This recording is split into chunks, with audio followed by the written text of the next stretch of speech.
The David Pakman Show at davidpakman.com. Welcome back to the show. You can get the commercial-free podcast, The Bonus Show, as well as a full archive of David Pakman shows dating back to August of 2005 as a David Pakman Show member. And if you sign up before Thanksgiving for a yearly membership, we'll just throw in a David Pakman Show t-shirt for you for absolutely no charge. So go to davidpakman.com/membership. Do that today. It's time. It's time to support the show. Do it now. Before the year is out. Thank you, Lewis. Mm-hmm.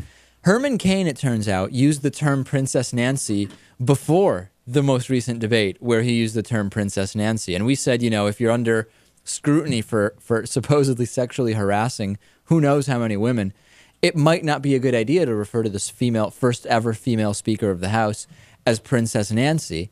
And here's some audio of Herman Cain actually using this before. And I know this might sound like an evangelical preacher, but it's not. It's actually Herman Cain. I just got to bring you this bad news. Otherwise, you won't know about it.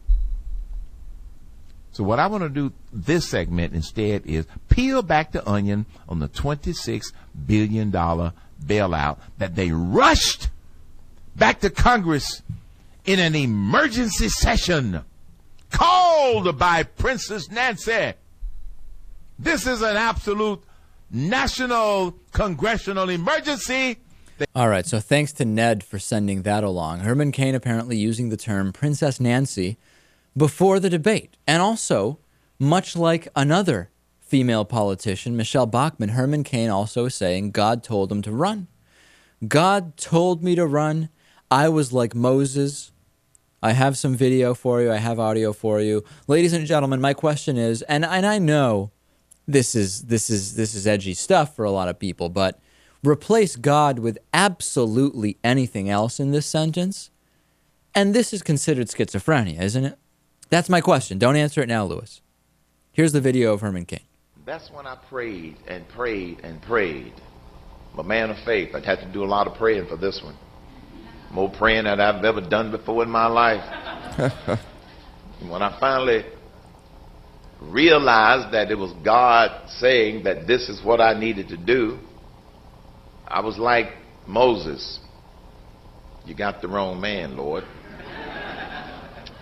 Are you sure? Now, you're not supposed to doubt God, but I'm going, I think maybe you're looking at somebody else. Maybe it was Josh you were trying to get and not me. I don't know. So God spoke to him, and he had a conversation with God where he said, you know, are you sure? It was like Moses. Are you sure you've got the right guy? But, you know, God told me, and you're not supposed to doubt when God talks to you. And I know religious people don't like that type of question, but if he said that he had heard anyone else's voice, if he said Abraham Lincoln came to him and said, Herman Cain, you need to be the president. Herman Cain, you are you're really the guy. We would say this guy is schizophrenic. Not only should he not be the president, he should probably be in treatment for mental illness. What if he said David Pakman told me to run? Well, the same thing. People would say you're ill. People would say he was ill. Did God also tell Herman Cain he should have lots of women in his life beside his wife? I mean, how often does God talk to Herman Cain? Here's my question. Why would God tell Herman Cain to run and Michelle Bachmann to run if only one of them can win? Clearly, God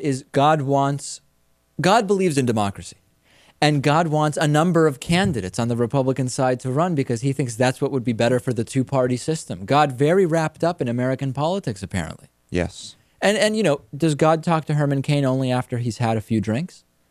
A lot of questions here. Did a warm pizza instead of a burning bush speak to Herman Cain? I mean, these are questions that legitimately have to be asked. And answered, hopefully. Can we be serious for a second, though? Okay. Anything other than God, and people consider this guy nuts, right? Right. But if it's God that's speaking to you directly and advising you specifically on political campaigns, that's apparently sane. That's logical. It gets you votes. Right. All right.